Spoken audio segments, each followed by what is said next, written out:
ঈদের অনুষ্ঠান একান্তই মুসলমানদের অনুষ্ঠান, একটা ইবাদত। ঈদ একটা কি ইবাদত।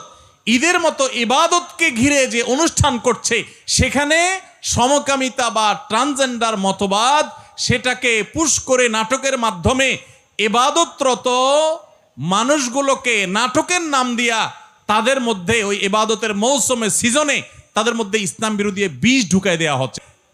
তার মানে হলো যে আমাদের সম্পদ, আমাদের সোসাইটি, মুসলমানদের আবহ এইটাকে ব্যবহার করে সেখানে তারা মুসলমানদের বিরুদ্ধে বিষ এবং ক্ষতিকর জিনিস তারা ঢুকিয়ে দিচ্ছে।